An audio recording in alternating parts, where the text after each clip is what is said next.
All right, hello and welcome. It is the second class of week 3, and we are going to turn our attention to the process of how your music actually makes its way into the game. We're going to talk about the technical tools and workflow that is involved in getting your already pre-composed music functioning and interacting with the action and the gameplay happening in the game. So over the course of the month, we've discussed the basic components of an interactive game soundtrack. We talked about more of the creative aspects of how of different game genres and the history of the different audio consoles and what is possible with them. We talked about how you kind of dissect a game project and figure out what music you might need and how much music you might need, some of the tools that are available that you might interact with the game team and some of the materials that they may provide. How we talked about how do you start a composition from nothing and how do you format your tracks in a way that it actually works and makes sense in the game. So that by the time you reach the end of the composition, you have usable WAV files that can actually be plugged in and work with the game project. We talked about vertical and horizontal orchestration and arrangement of your tracks so that different types of games can use a different musical approach to complete the music soundtrack in the background behind the game action. We talked about the use of looping music, about stingers and one-shots, and we also were kind of discussing the overall process of how you go from the initial idea and start building your music. We've already worked with our 2D platformer game to see a bit of this process and actually getting your music into the game and testing it. So at some point in the project, your folder filled with completed accepted assets that were verified and signed off by the team. You have a folder filled with WAV files that gets bigger and bigger and bigger over time. That your list of to-do to fill out the different musical characteristics of this game gets smaller and smaller and smaller. And so initially you start off with this big list of ideas and directions that you're going to head, and you work your way through and narrow those ideas down into what is actually going to be worked and workable and usable in the game. Then you start chipping away at all of those parts and start gathering the different components for your interactive music soundtrack.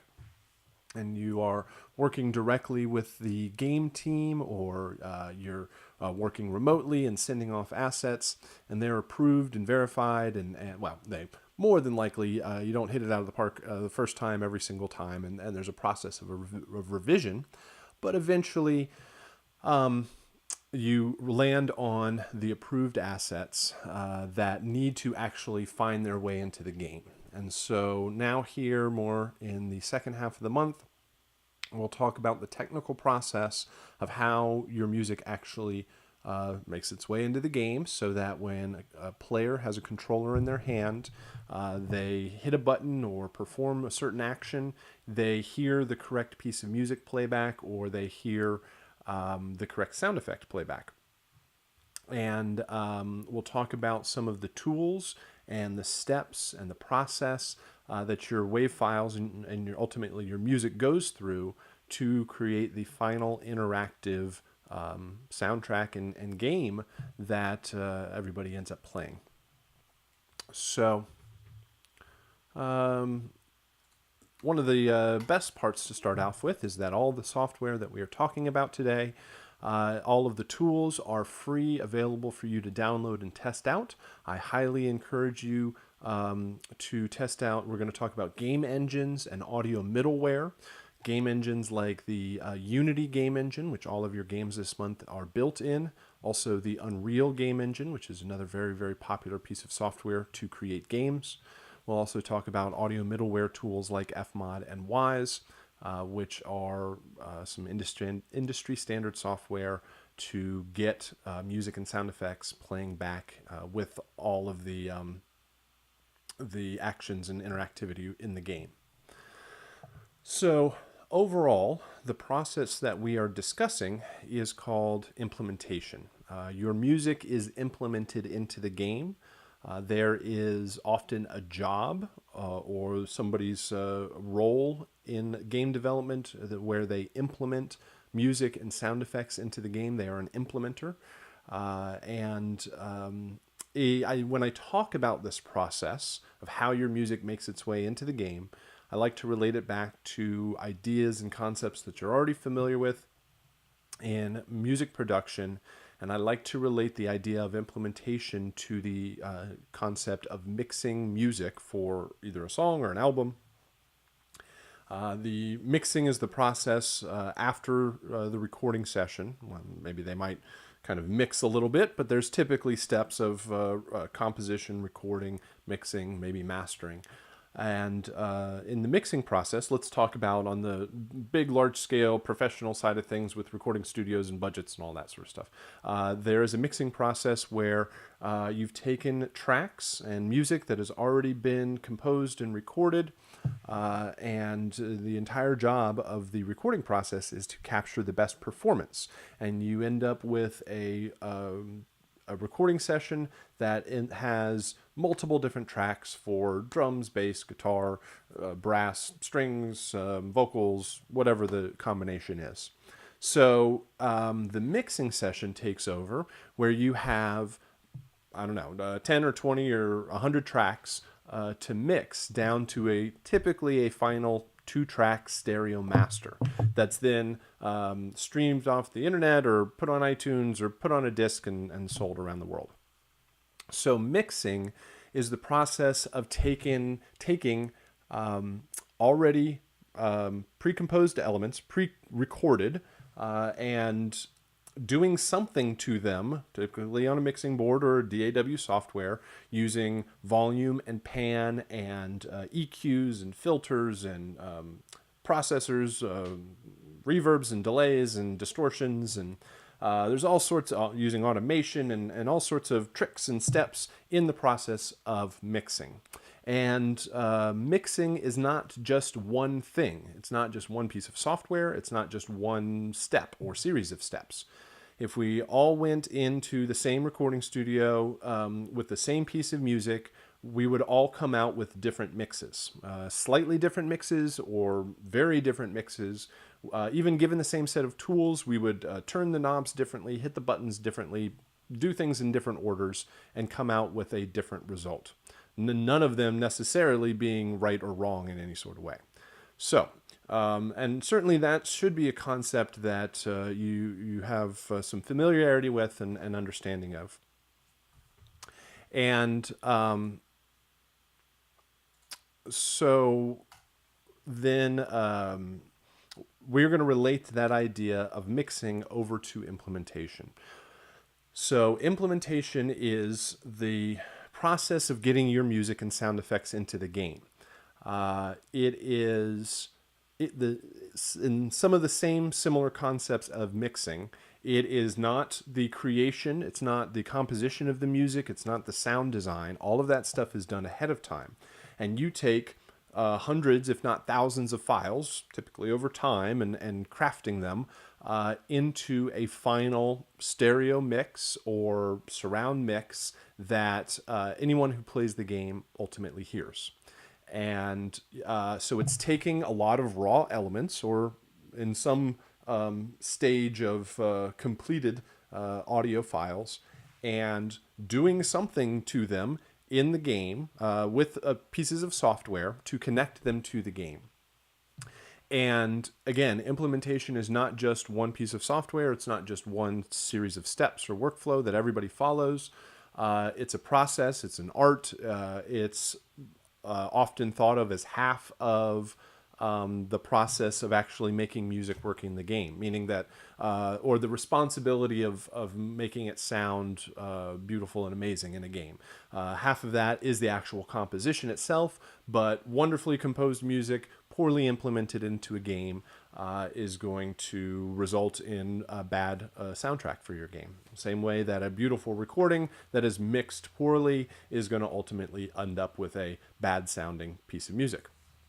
So, in this process of getting your music in the game, there are steps in software that we will discuss in getting all of this to work together. So, as a music composer, you know this world over here. This is the world of the DAW. This is the world of music theory and composition.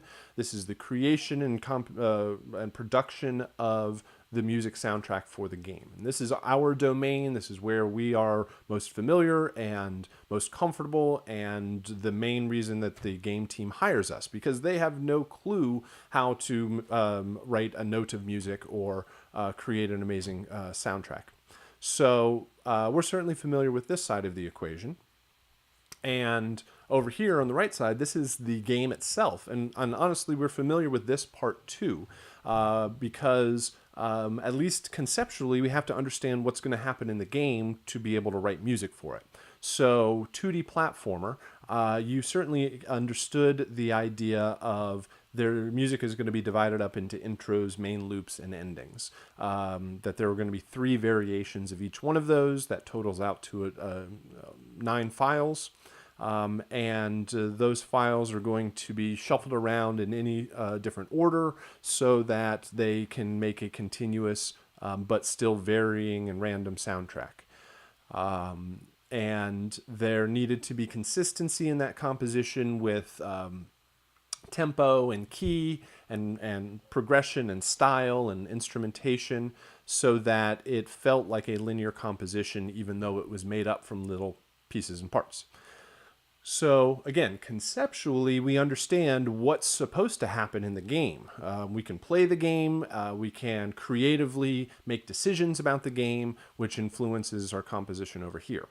But really, it's these arrows in between of how do we actually get our WAV files over to the game.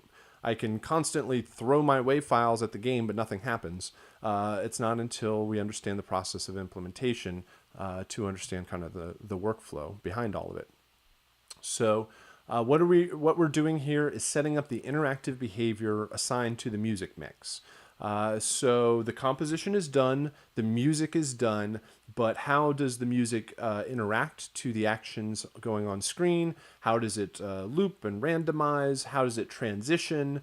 Is everything going to hard cut from one thing to the next, or is it going to crossfade, or is it going to be in sync and in time with anything? Does that even matter for our particular game?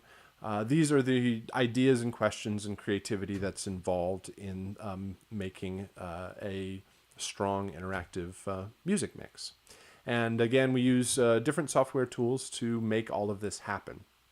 And so we're going to start talking about some of the tools that take your music from a folder filled with WAV files, because ultimately that's often what you end up with, right? You work all through your amazing production session. You make amazing music in your DAW, and you bounce it out, and you end up with a WAV file. And as we've seen over the course of our projects, that a game soundtrack is made up of a whole bunch of individual WAV files that something happens to them to end up creating what seems like a linear soundtrack. So one of the first tools that we will discuss here is audio middleware. And so audio middleware is software that is in between you and the code. So we as music composers and sound designers and general audio folks, we don't know code just as much as all of the visual folks don't know code. The graphic artists, 2D art and 3D art and animation and textures and motion capture and all of the amazing graphics that we see in games. They are artists and designers just as much as we are. and they don't know code because they've spent their life or spent their life working on a specific discipline in the arts, visual arts or audio arts or music. So the was very obvious quite early on that your best programmers are not going to be your best musicians or even any of your programmers. Your programmers can't write music just as much as your musicians can't write code. And in the beginning or dawn of games, for quite a while, games and game music was explicitly done through code. I mean, the music was created. It was either, well, if you go all the way back to the original Nintendo, it was synthesized and it was literally code generating the soundtrack or the music to Super Mario Brothers that you hear. Later on, it was pre-recorded WAV files, but it was still started and stopped and triggered by code itself. And it became very obvious that your best musicians were not going to be write your best code or even any code at all. And there needed to be some way of taking these two disciplines and connecting them together to make this process easier for both sides. And so middleware has become a very important tool for all sorts of different disciplines that are creating assets and content for these games. So there is middleware for audio and sound effects and music. There's middleware for graphics, animation, physics, networking, pretty much any aspect of game design has software and tools that are used to make that process a whole lot easier. And when we talk specifically about audio middleware, again, I like to relate it back to concepts and ideas in music production that we're already familiar with. I like to connect the idea in a very, very loose way, the idea that a audio middleware can be thought of in the same way as a plugin for your DAW, meaning that your audio middleware allows you to do and interact with your audio in a way that makes the process either easier or it sounds better or you can do stuff that you wouldn't be able to do otherwise, just like a plugin in your DAW. There's all sorts of reasons that we use plugins, but your DAW by itself, whether it's Logic or Pro Tools or Ableton or Reaper or Cubase or whatever you're using, that tool can probably do to record your next song or to record your next album. It could probably do 80 or 90 or even 100% of everything that you need to accomplish to create your next piece of music. But there are a whole lot of reasons that we use plugins. Plugins extend the functionality of your DAW and it allows you to do stuff better or faster. I mean, it sounds better, or it allows you to do things more efficiently, allows you to do stuff your DAW by itself could not do. And so much in the same way, audio middleware extends the audio functionality of your game and allows it to do stuff that it otherwise wouldn't be able to do, or it does it faster or more efficiently overall. So audio middleware, in a, again, very general, loose way, could be thought of similar to a plugin for your DAW. And two of the most popular audio middleware tools out there are Fmod and Wwise. And this is kind of like saying Pro Tools or Logic. Well, I guess no, that's not the right way of saying it because that's DAW itself. This is like saying Waves or Native Instruments or something like that, where they're very, very popular tools that allow you to enhance the functionality of your DAW. And again, all of these tools are available free to download. If you check out a lot of different game audio job opportunities, they often mention tools like Fmod and Wwise. And we'll check out some of their websites here in just a moment, but you'll see that they often advertise the fact that they have been used in lots and lots of different types of games. So, audio middleware, like we said, is software that's in between you and the code. We know music, we know sound, we don't know code, but we need to be able to do something with it in order to make it work for our specific uses. Also in a kind of a very loose way, we don't need to think about using logic this way, but ultimately it is really just code in the background. The software that you are using, when you place audio on a track and you mute a track, or you use a fader, or you add a plugin, really all you're doing is manipulating code in the background. If you thought about it, if you think about it too hard, it doesn't.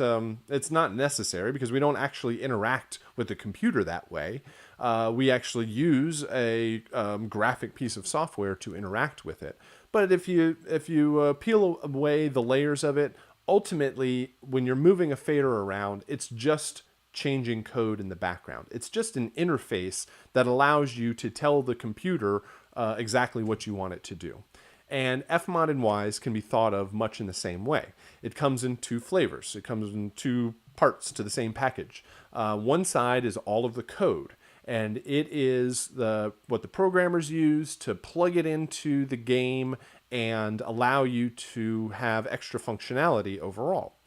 And then there is a graphic, what's often known as an authoring tool, that kind of sort of feels like a DAW, that allows you to that allows you to control and manipulate how this music is playing in the background. And I say not record because all of the content has been recorded and composed and created ahead of time. So ultimately, it takes your audio and puts it in a format that the different computers can read. So a PlayStation speaks a completely different audio language than an Xbox versus a Nintendo versus a PC versus a Mac. They're all proprietary technology. I mean, it's all based off of similar stuff, but they can use different file formats. They can certainly use different code languages, and they are ultimately intentionally set up so they don't really communicate. They don't talk to each other too much. Or it's not the same technology running on both sides. It's probably a better way of saying it. So these tools are almost like a translator that allows you to set up your audio once and make it work on lots of different systems, on all the different gaming platforms out there. Before these sorts of tools existed, if you wanted to move a game from Mac to PC, or from PC to PlayStation or an Xbox, well, Xbox was a little bit easier because it was all Microsoft, but to a Nintendo or something like that, then it had to be completely reprogrammed. All of the audio had to be converted, and it was much more of a process to make it work on multiple systems. And so, at least from the audio standpoint, tools like audio middleware here allows us to set up our audio once and have it work on multiple different places. So here are a couple of ideas about what middleware actually does for us. Some of the techniques that are useful in you designing your music and sound for the game. And you should probably recognize a lot of this stuff because we have been using it to some extent in our game projects. So how do you tell the computer how to transition between different musical themes and loops?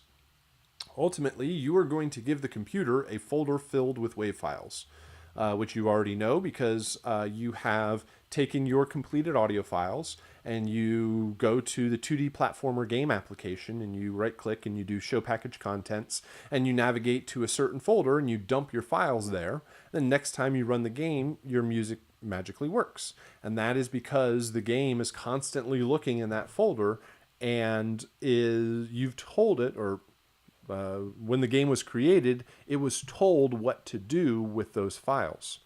So this way, the game knows that there are supposed to be 3 intro files, 3 main loops, 3 endings. You're going to randomly choose one of the intro files and then go into the main loops. And then constantly switch and rotate around, shuffle around those main loops until you lose all of your health points. Once that happens, then you're going to transition into the ending. So those ideas of where do I start? How long do I play? How do I play the next file? Going from one piece of music to the next. Do I just hard cut from one to the next? Do I crossfade? Do I wait for some bar or beat where it musically makes sense to transfer? Then you kind of add that up over a game experience that happens over 10 or 20 hours, and there is a lot of control and decisions that have to be made about how the music is going to actually play back. Yes, we've composed it, but it's not just playing from beginning to end. So what are we doing with it? Organizing the assets. By the end of a reasonably sized game, you will end up with thousands, tens of thousands. Bigger games get, well, I would say hundreds of thousands. It's a little much, but many tens of thousands of audio files and minutes, if not hours, worth of game music. You need to, and they're especially the sound effects, are a whole bunch of little tiny files. So you can organize this in some sort of way. You need to have some sort of folder structure. You need to have some sort of approach to organizing everything so it's more easily manageable.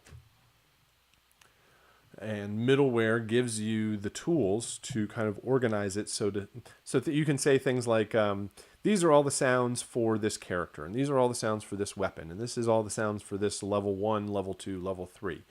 And then they can load up and are available as necessary. So it's like loading up a new session. You don't need to have everything loaded up on your computer all the time. You load up a session, it tells you what files you need, and there you go. Game loads up, says load level 1, and the computer hands it all of the level 1 audio files. You can develop a simple looping ambience. We have already found that looping files are very important in our game music. It allows us to musically sit in one place before we transition on to somewhere else. So we can determine, does a file loop? Does it play one time? If it loops, how many times does it loop? So randomized stingers. Well, so we have looping music. We also have random music, or the randomization to provide a little bit of variation to our music. And we can say, how are things random? Do they play in sequence? Do they play in random order? Are they shuffled? Can I play the same sound over again? How long do I have to wait until I can play that sound again? These are all sorts of considerations in how the music is going to play. Real-time audio effects and processing. During gameplay, while the game is actually running, this is probably most of what your game is doing with your audio, is mixing it in real time, mostly changing the volume and pan to determine how loud something is and where it's located around you. Effectively, lots of games use it or handle it differently, but let's just say very simply it would take the top 100 sounds around you and determine how close or far they are away from you, and where in 360 degrees around you that sound exists. And then appropriately mix it and pan it for all the sounds that are heard in the game at any one moment. Gives you the opportunity to test your events in a prototyping environment. You can test how things are supposed to work before they're actually put into the game. Very commonly, it's going to be a day or a week or a month or who knows how long it will take before, from the point when you deliver the audio file to it actually makes its way into the game. Ultimately, you are probably not the person who's actually putting that file into the game. It's left up to somebody else. And so they have to receive your submission, they have to put it into the game and then send it back to you somehow. And often game teams are, this is necessary for everybody, so they're very, very good about this. Either give you the means to test it out locally on your computer, or every couple of days they'll release a version of the game that everybody can test out. And then ultimately allows implementation of your audio into the game. That's really what it's there for. It allows you to set up the interactive behaviors. How is music going to play? How is it going to loop and transition and mix when ultimately it's the computer controlling everything. It's not we don't have direct control over everybody playing that game. So we have to create a interactive mix that allows for those changes to happen. So I'm going to take a quick pause here before we get into our next topic and kind of identify more details about how elements of audio middleware works. Hold on just a sec. I'll come back in just a few.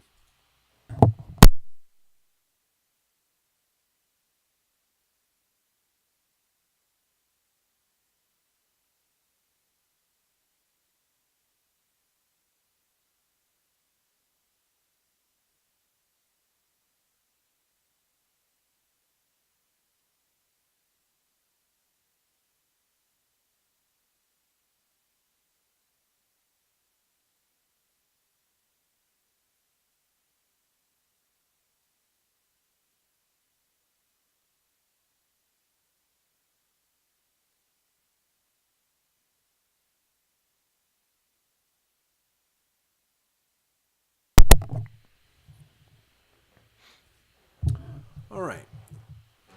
So, as I mentioned, one of the main things that your game is doing in real time is mixing the volume and pan.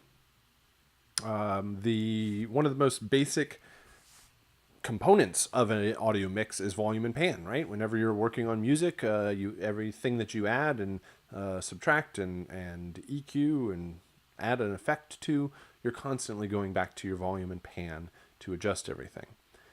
And one of the big challenges in game audio is that you don't know what's going to happen at any one time, and so you cannot necessarily prepare the mix for it. So often what you do is create boundaries of your mix, create minimum and maximum values where no sound is ever going to get any louder than this value, and it's never going to get any lower than this, which is typically silence. So it'll either go from complete silence up to ever being this loud, whatever that value is.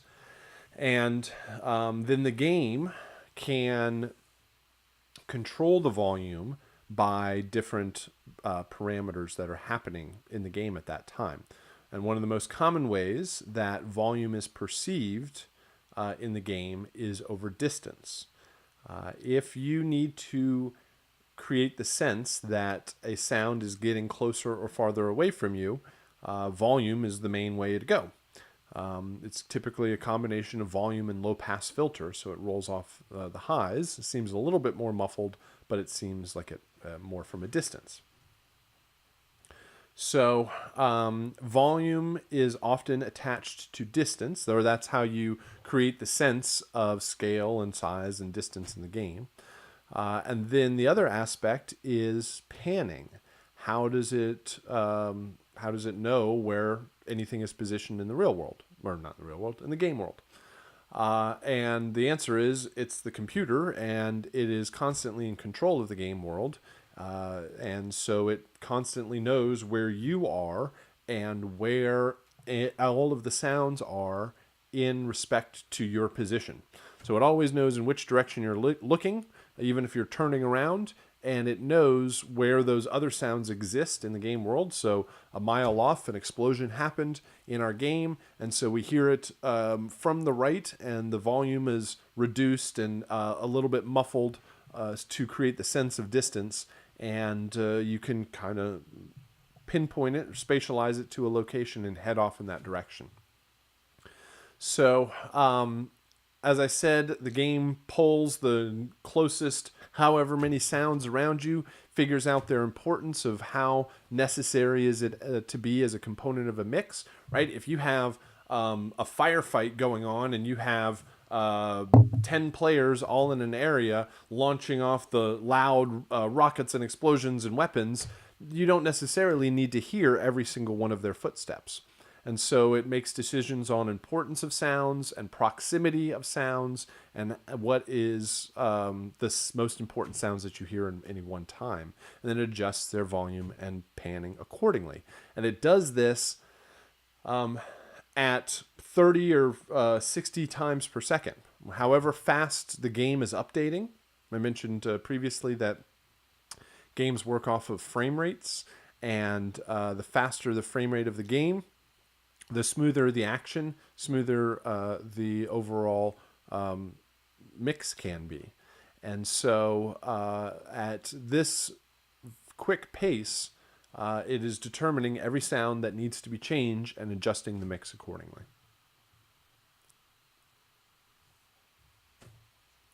So we have variable volume, we have variable pan, but as I mentioned, you might have large periods of time where there's lots of sounds going off at the same time. So, and then you also have periods of time where there's very little sound. And how are you going to create a mix when you don't know what's going to happen and it's going to go back and forth between the loudest grouping of sounds that you've ever heard in the game and a relatively quiet, less action-based part of the game. And ultimately, to control your overall dynamic range and the overall be able to control the volume mix, dynamics processors are put into effect during gameplay, where you have compressors and limiters that can control groups of audio signals and adjust the mix accordingly. So here we have what looks like a bit of a signal flow, or it's mostly like how stems and groups of sounds are kind of routed together ultimately to go out the main output. So up here, the main output would be the output of your PlayStation, your Xbox, or your computer. Right before that, there's often a limiter. And this is to prevent some random game blowing up a consumer speaker system, like the general public's speakers, right? Whenever Sony or Microsoft releases a game for their game console, they check that game because it's made by other developers, and they want to make sure that that game is going to operate as promised on their gaming hardware. And so one of their certifications that they do for their games is to make sure that it doesn't overload and produce too much signal to create issues with somebody's audio system. So there's a limiter that's often a kind of a brick wall limiter that says, okay, you can't go past 0 here. This is the final stop. And this limiter you never really want to touch either. You are going to make sure that all of the audio as it's mixed before that levels properly so that it doesn't overload the master. So we got a master bus that's fed by dialogue, sound effects, and music. Each one of those has a compressor. Notice that there isn't much involved with the music because the music is all kind of taken care of by the composer, and there's like the mix is already done. Most of what the game has to do with the music is just play back the right file at the right time. There is a compressor on the music. It's not really there for the mix. It's there. Notice it has a side chain. So side chain from the dialogue. Critical dialogue, things that are absolutely important. If necessary, conduct down the music to make room for that dialogue. It's a very common approach. Then dialogue might be split out to critical and non-critical dialogue. Sound effects are broken out into lots of different categories: weapons, ambience, vehicles, objects, explosions. Notice explosions has its own limiter so that you don't explode too much and cause issues. Things like vehicles spread out to or split out to engines, vehicle impacts, and skids. Vehicle impacts has its own limiter. So certain things that can cause havoc to the mix have their own control. So you have real-time processors, dynamics processors, limiters. These things allow you to have some semblance of your overall mix and put either brick walls or soft walls that allow you to head up to a level but not go over.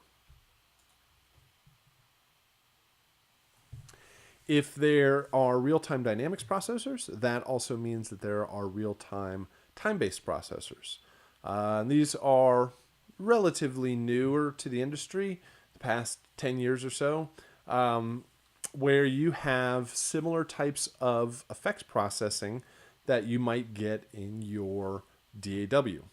So we have things like reverbs and EQs and distortions and delays that give you a lot of environmental effects.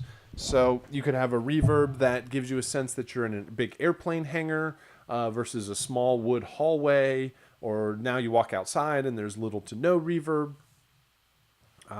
Different approaches, and third-party plugin developers are starting to create plugins for these tools. Isotope, Waves, let's see, actually right here. These are popular plugin manufacturers that are also finding clients in the games industry. One of the first was the Waves plugins that were built for the Xbox 360. It's the same processor. They built the C4 compressor, the Q10 EQ, the Renaissance Reverb, and they built them as plugins that could run on the processor of the Xbox. And this allowed them to go into the DAW and set up their plugin, save a preset, and then dump it into the Xbox so that the next time they run the game, they can turn it on and off as needed. So WaveArts, McDSP, Isotope, traditionally and still audio, they mostly serve the music industry, but they are also finding clients in the games industry. Hold on real quick.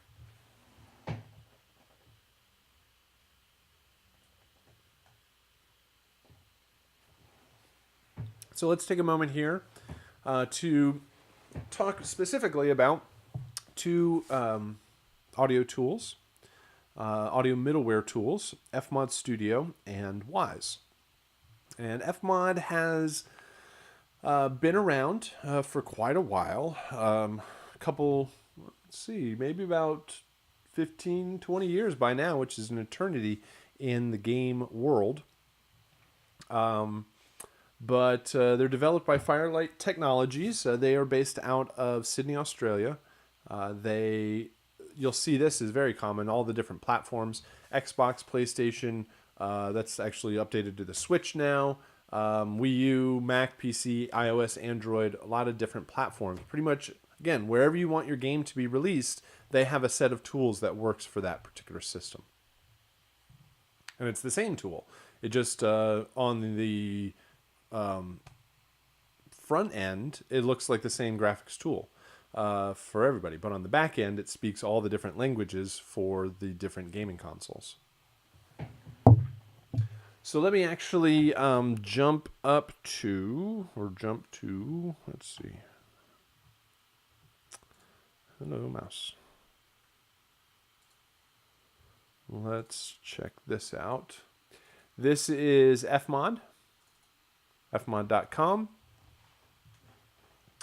And these are all of the tools that are, or just some insight into some of the tools that are available. Some videos and some games that you can check out. Let's see, if we go to download here. Excuse me. If you go to download, you can download Fmod Studio Tool. Here's the Macintosh version. And you can check it out, and it looks something like this. So let me load up a project here. Did I do that? There it goes. And bring it back. What you might notice here, let's bring something up, is that it doesn't look too different from a DAW. Yes, it certainly looks different, but there are certain characteristics that can feel quite familiar to an audio developer. You have things that look like tracks, you have things that look like regions, you have solos and mutes and knobs and buttons and sliders. You have a surround panner. There's an organizational structure over here. You can zoom in and out of your tracks. You have different timelines. So there are some looks and characteristics to it that would feel familiar to a music composer or an audio developer. And that's the market that they're going after. And so they're trying to create tools that are that somebody can really work with, and that they don't have to take too much of a learning curve to jump into these tools. So you would have to have a discussion with the game developer to get a sense of whether they want to use these tools. They are free for non-commercial and educational purposes, but eventually they can become quite expensive overall for a full development game. But those games are typically running in the millions of dollars of development costs. So let's bring up a music track here.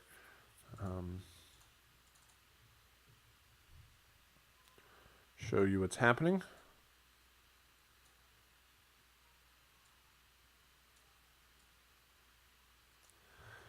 All right, so you see things like rest. This says low, medium, high, end. And there's a wave file in here, and there's a whole bunch of yellow lines, and those represent bars or beats of where the music can actually transition. Basically, all of those are different exit ramps for the music so that you can transition from one piece of music to the next. It allows you to determine where you want the transition to start and where you want the transition to end.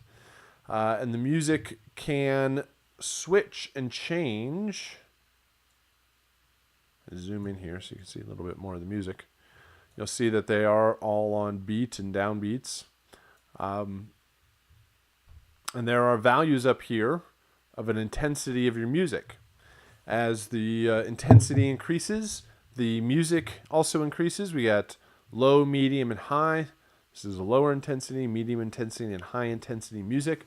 And as soon as it goes to medium or high, it'll wait till the next logical point, which is only a few beats away, before it transitions into the next phase of the music. So what you can pick up from here is that it's not that unfamiliar to a music composer. It's not all that outside of the realm of possibility that you might understand and start working with these tools. I definitely encourage because it's very much like handing your music over to somebody else to mix. If you never touch any of these tools and you never get an understanding of what's happening in the background, then what you will be doing is delivering your WAV files. You'll put them on Dropbox and deliver them that way. You'll throw them up on a FTP. However, you would ultimately deliver the files, and then a programmer would take those and, again, do something with them in the code to make them work. And then it's like somebody else mixing your music. They would do stuff. They are not musicians. They don't necessarily know how the music is going to transition. So you want the ability to have tools like this to control exactly how things are going to sound. You end up getting much better results if you give these sorts of tools to the music composers and developers to get an improved end result. So just a couple of screenshots about Fmod and what it can do for you. a tool used for authoring interactive music and events, used by sound designers and composers. Again, tracks, solos, mutes, faders, knobs, very identifiable actions for music. So they have a lot of pretty big name games out there. However, a lot of game developers have been switching to Wise. Blizzard now makes Overwatch, which is switched over to Wise. The Batman series switched over to Wise. BioShock switched to Wise. But a lot of car games end up using Fmod Studio because of its ability to do engines, car engines, motorcycle engines. Is a pretty powerful tool. Let's go back over. Where am I? I need to. Where'd my other tab go? Did I close it? Nope. Find it. Hold on. So, like I said, you can go to download here. You could download Fmod Studio authoring tool. This is all the Fmod Studio Programmers API and low-level programmer API. This is all of the code. You don't need to download that, but you can see all of the different gaming software, gaming hardware that the Fmod works on. Plugins. There's a mastering limiter, audio gaming weather, allows you to synthesize weather effects. Audio gaming motors allows you to synthesize vehicle effects, and actually works and integrates with Fmod Studio, with Unreal and Unity. So there's a lot of games that you can get that actually utilize your, that can actually use, that you can rip out all of the sound effects and music from it and put in your own custom sound effects and music. Simple pricing, free for us, free for free for educational purposes, non-commercial reasons, even up to $500,000 in the budget. It's free for one game per year. But beyond that, then if you get to be a bigger developer and you're making a lot more money off of your games, this is where they actually keep their business going. For anything over $500,000, it's $5,000 for Fmod. Anything over $1.5 million, it's $15,000. So this was the original price, or even a little bit more than that. But $15,000 or more is the full price for this software. But they do have multiple different platforms for different types of games.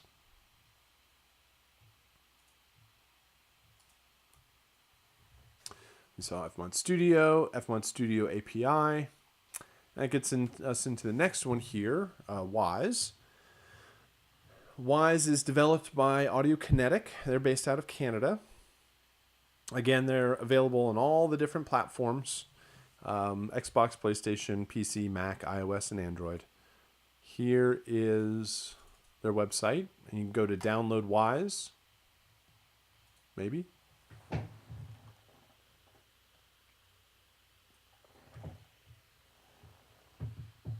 There it is. And let's see, download Wise. You can download it. You download the Mac version. And let's see. I've always thought that Audiokinetic is a little bit newer to the game. I mean, it's still been around for a little while, 7-8 years. And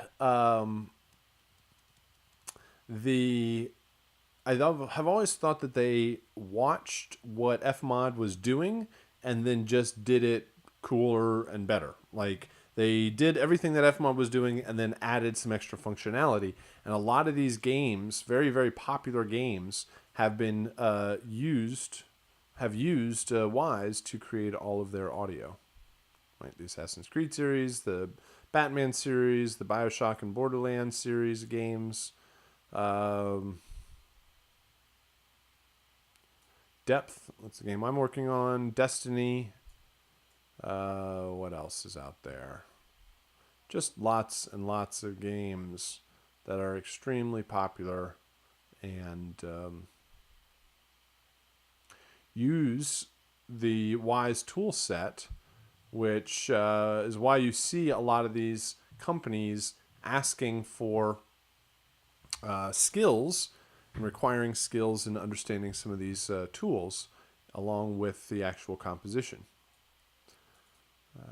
So we got download, we got customers. Let me load up Wise here.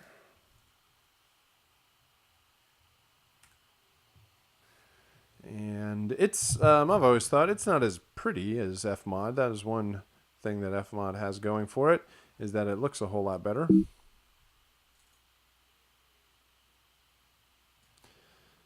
Let's see here. Hold on. It's loading up.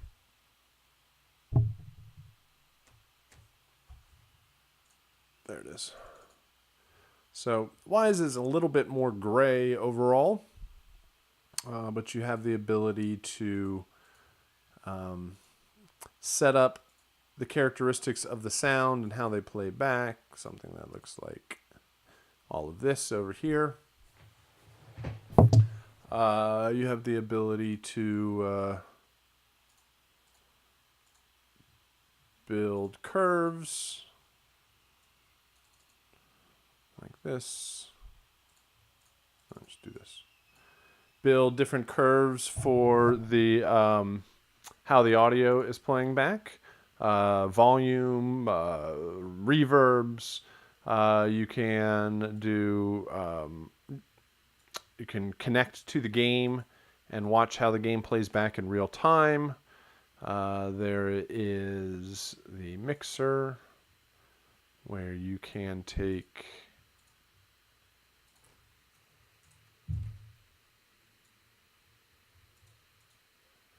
let's see here.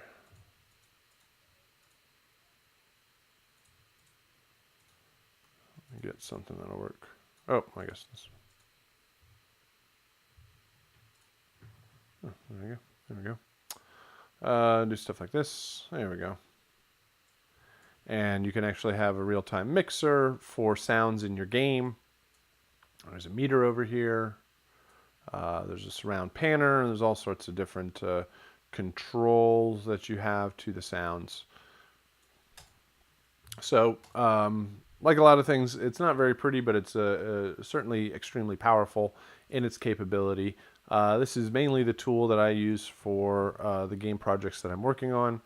It's a very popular tool set out there, and there are a lot of like tutorials and game projects that you can use to create your own kind of demo and showing off your skills in these tools. So they're based out of Canada, Audio Kinetic, based out of Canada. All the different platforms that are available. We saw a lot of different games that are available for and used the Wise system. The Wise Designer, that's the software that I was showing. Again, it has things that look like crossfades. We've got a transport down here. You got faders and menus and inserts and solos and pans and aux sends, and this over here looks like a busing structure. It's kind of like stems and how things are going to mix together. There's your surround panner. There's all sorts of familiar tools for audio developers, but a specific function for it in the game itself. All right, and so our last topic here, we want to discuss the main tool that is used to create games, known as game engines. So previously, when I said that, or compared a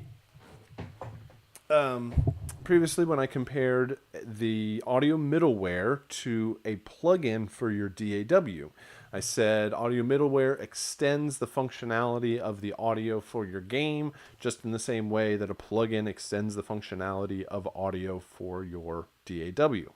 So if audio middleware is like a plugin, then your game engine is like the actual DAW, meaning it's the main tool that you use to make your game.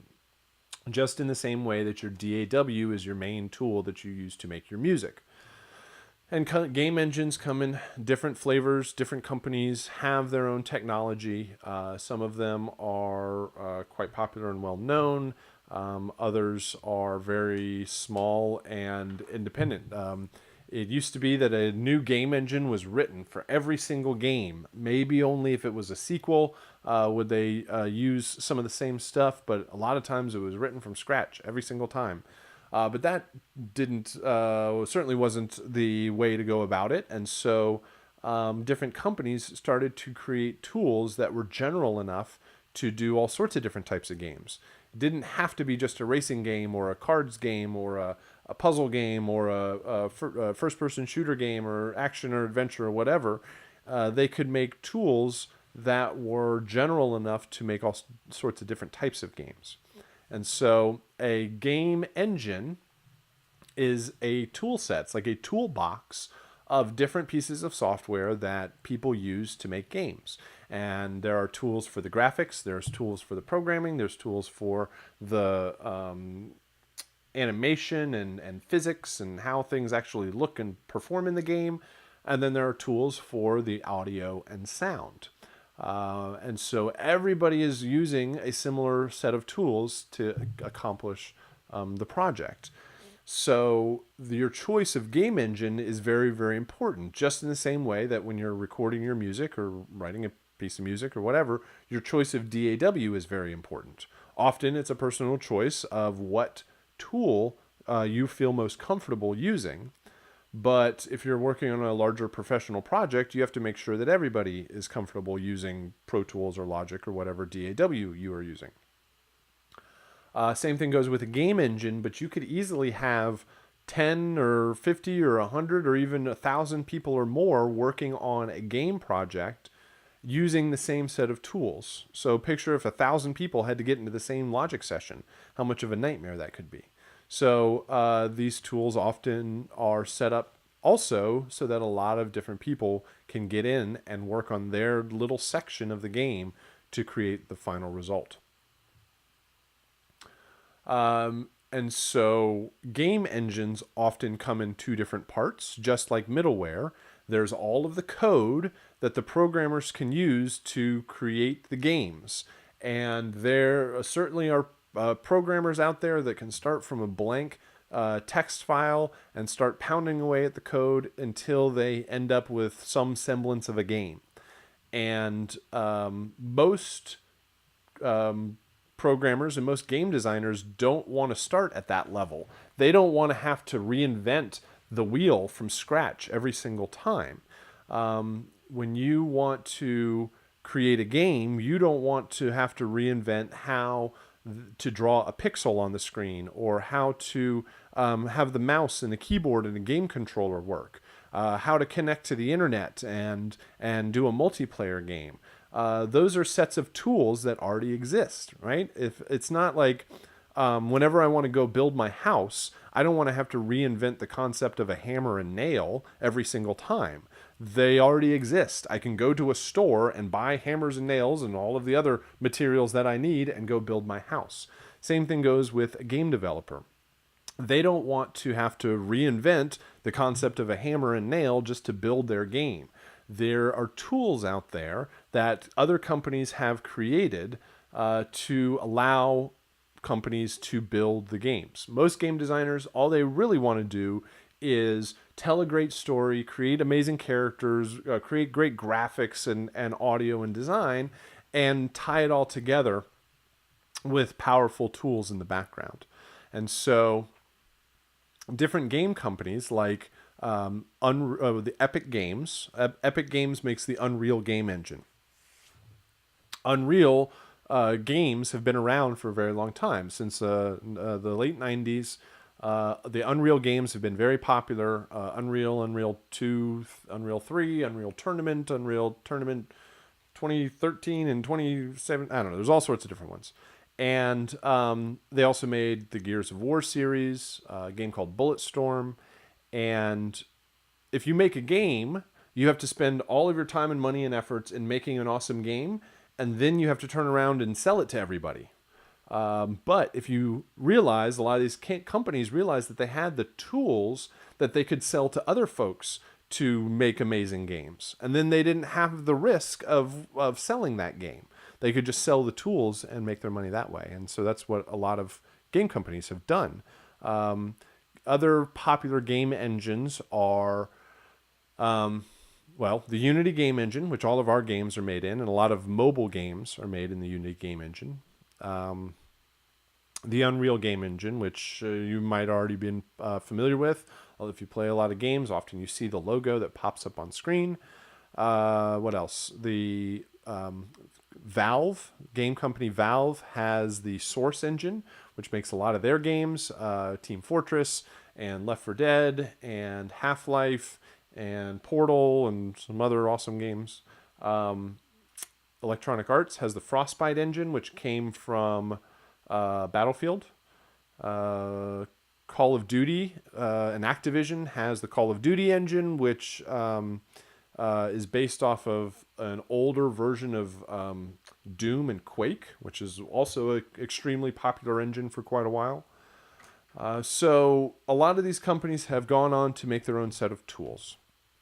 And those tools come with all of the code that the programmers use to make the game, and often something called a world editor or a level editor, some visual graphic interface that all of the graphics folks and all of the audio and sound people can get into and actually see everything.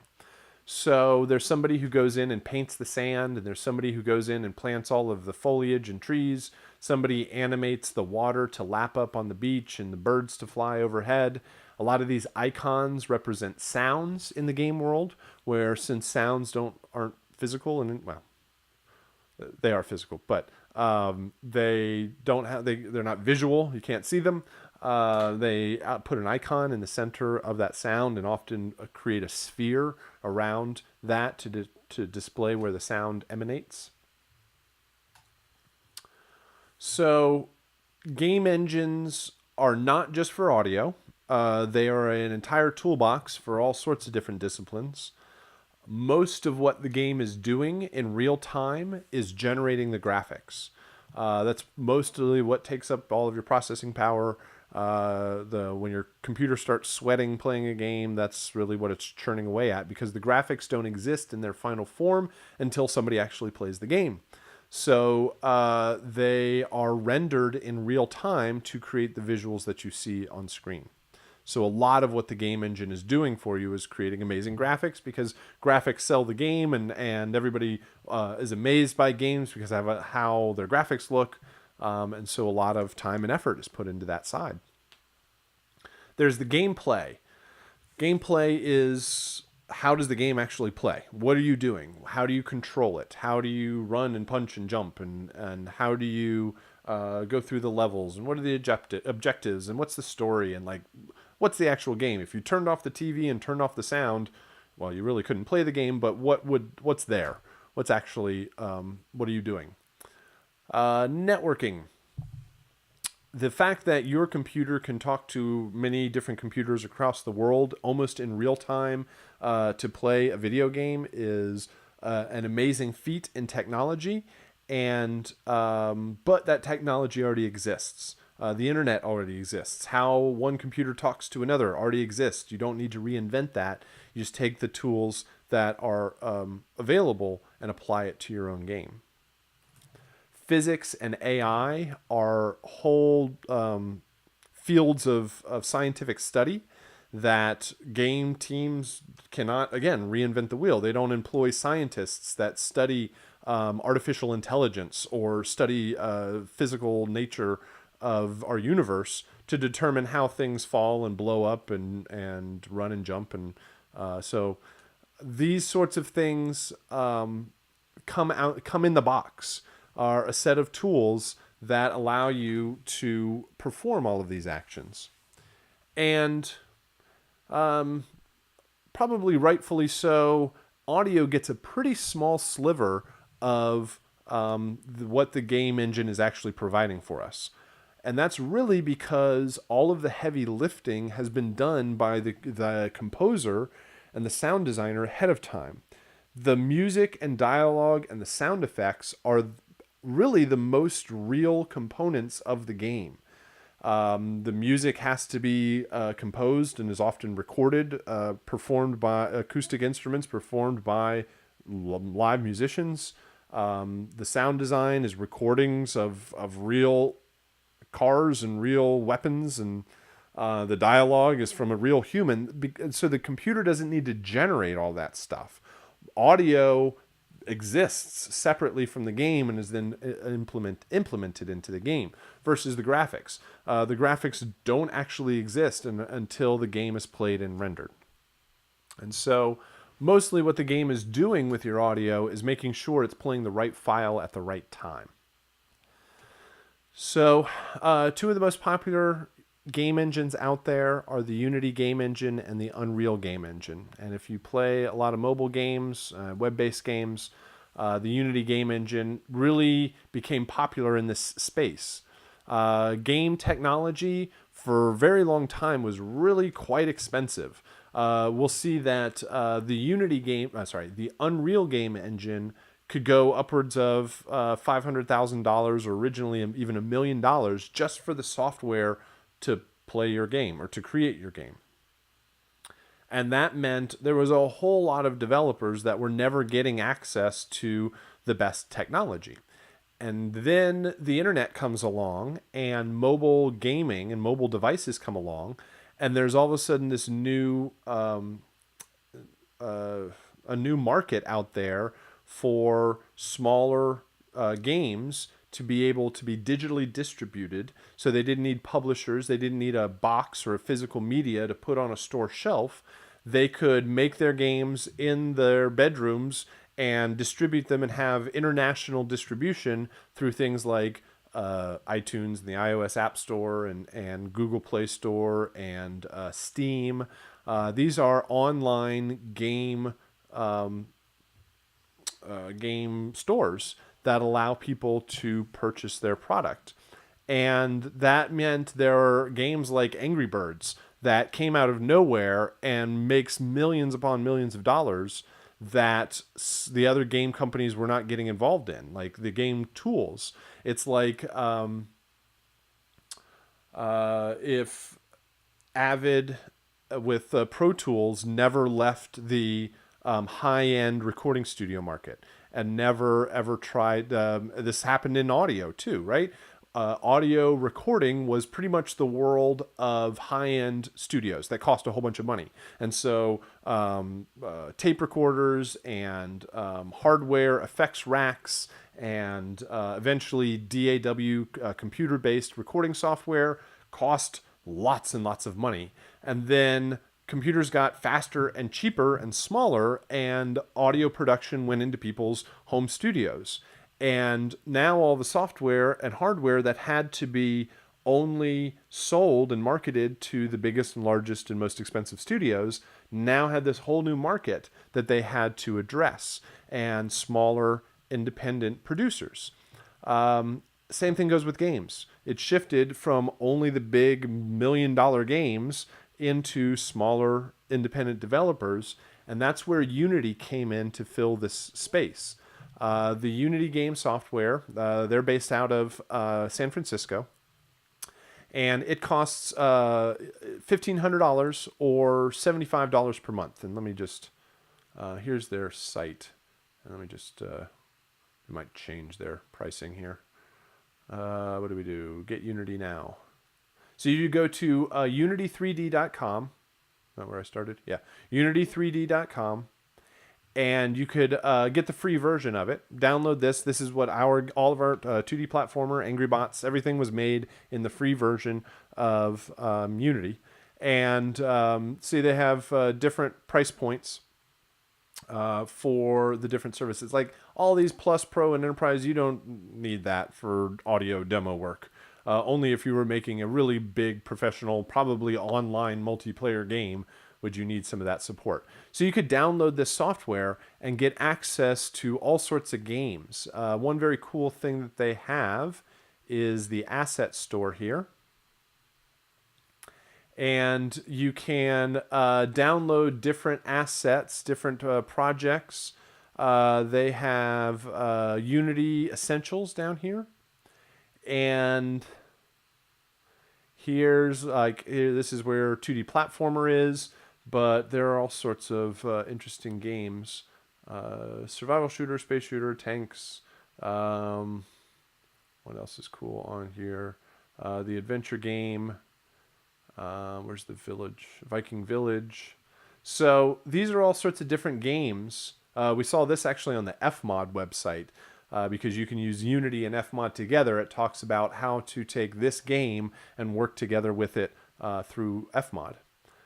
Here's a space shooter type of game that has really kind of cool graphics. It's like a 2D space, like, I don't know, Space Invaders or I want to say Missile Command. What am I? Space Invaders. I guess that's the only one I'm thinking of. Tanks. A small little desert tank shooter. Adventure game. This one looks pretty cool. I was kind of thinking about doing this it's like brand new. It just got released like, I don't know, quite recently. Yeah, December 21st.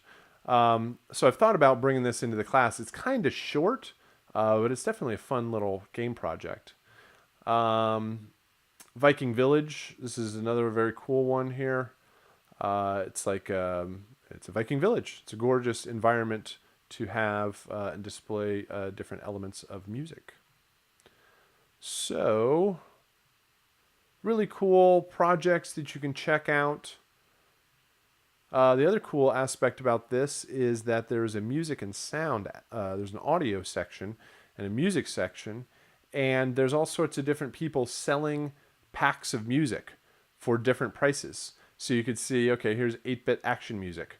What are they selling for 50 tracks for $40 that they can sell? And certainly it is a non-exclusive agreement because you're selling it on an asset store. But it's a great way of passive income where if you have tracks, you're just constantly writing music, and you can create a pack of 20 tracks of music. You can put it up there and typically in a theme or a style, put it up there and sell it and see. I see a lot of these different companies or groups of people selling, like they have 10 of them on here, and they probably making at least something off of it. So definitely check out Unity, unity3d.com. It is available on Xbox, PlayStation, PC, Mac, iOS, Android. It's basically, again, like all the other software, you can use it for any platform that you want. It's set the game up once, and it can work on multiple different platforms. It does use a version of Fmod, but by itself, like default. But it's like behind the software. It's like you don't even see it as Fmod. But it can use Fmod Studio and Wise, the two pieces of software that I showed earlier. Then there is the Unreal Engine. The Unreal Engine has been, like as I mentioned before, very popular for a lot of very high-end games for quite a while. And they made a lot of very popular games over the years, and then realized that they had a set of tools that they could sell to other companies to make their games. And so the Unreal Engine has probably been the most popular third-party game engine out there available. It is freely available for you to download. I've chosen not to use it for our game projects because it's quite heavy.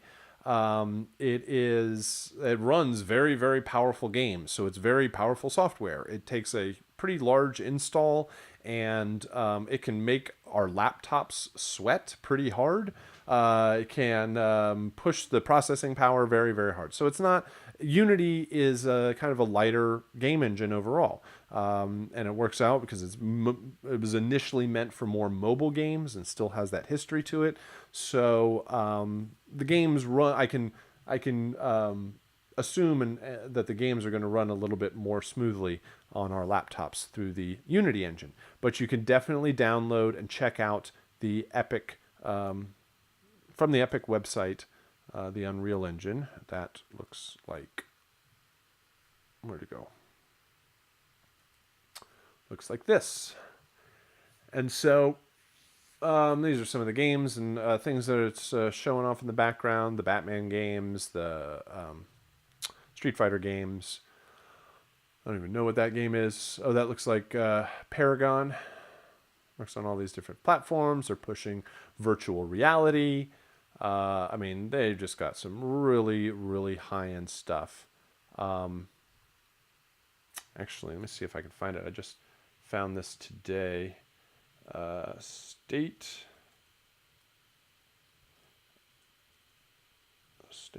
of the Unreal Engine.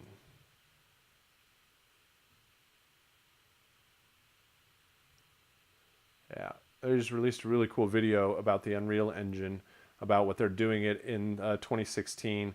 It was used in Rogue One, Star Wars story. That kind of lends to the idea that it was very, very heavy, very, very powerful processing. They use it to generate like cars in TV commercials. They use it in live broadcasts and stage shows and lots of games, lots and lots of games. So it's pretty widely used software out there. If you get a chance, you can definitely check out some of what it's capable of doing. Marketplace, can you get on there? There's also, yeah, a marketplace here that sells different assets. And there is a sound effects and music section. So people making music and selling them for different prices, which is pretty interesting approach. Just another means to sell your music out there. And you can download games. Let's see, categories or projects. Community samples. Yeah, you can download game projects. This one looks absolutely gorgeous. This is free to download, and it's an environment to you can make music and sound for. You could probably, I'm sure you could navigate that around in 3D. So really, really cool stuff. Available for free. There are tutorials, there are game projects. They all need audio and sound. I often tell people that are interested in checking this stuff out, create a demo project that you can show off to different game companies. Show yourself recording the sound, show yourself in the DAW, creating the music and creating the audio. Show yourself in the game tools like Fmod and Wise, and then the Unreal Engine and the Unity Engine, and you've got an amazing demo to show off what you're capable of doing with all this software. So some very interesting stuff out there. Again, the original license and the full license could be upwards of $500,000. But they have a current pricing scheme. Let's see if it still is the same. Oh, did I close that? Let's go.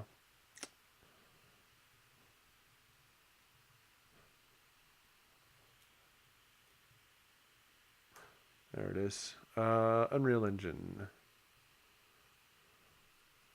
Let's see. About. Oh, they don't have a price on here.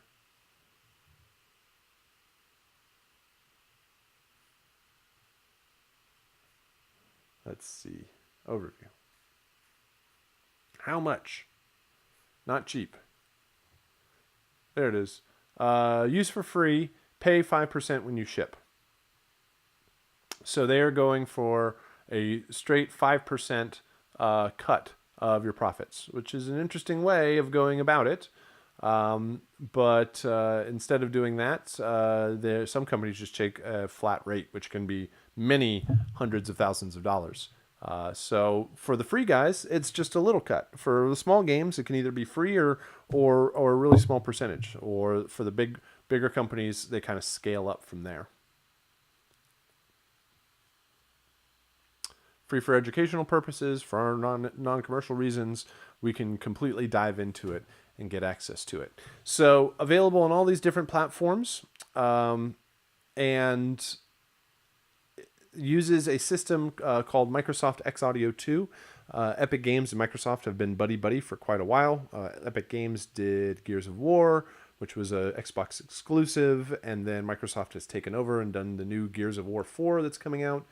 And so they use a lot of Microsoft tools like Xaudio 2, but you just see it inside the audio software, and integrates with Fmod Studio and Wise also, so you can use some of the third-party tools. So, like I said, your game engine's sort of like your DAW, in that by itself it can do 80 or 90 or even 100% of what you actually need to get done, but with the default audio system. But it can integrate with tools like Fmod and Wise to give you extra functionality, just like a plugin.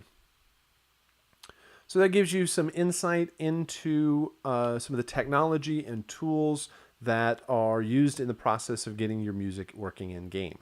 All the software that we talked about is free. I highly encourage you to download and check it out, to check out some of the tutorials, check out some of the demos, and find other games that you can take and put your own audio and music and sound effects into.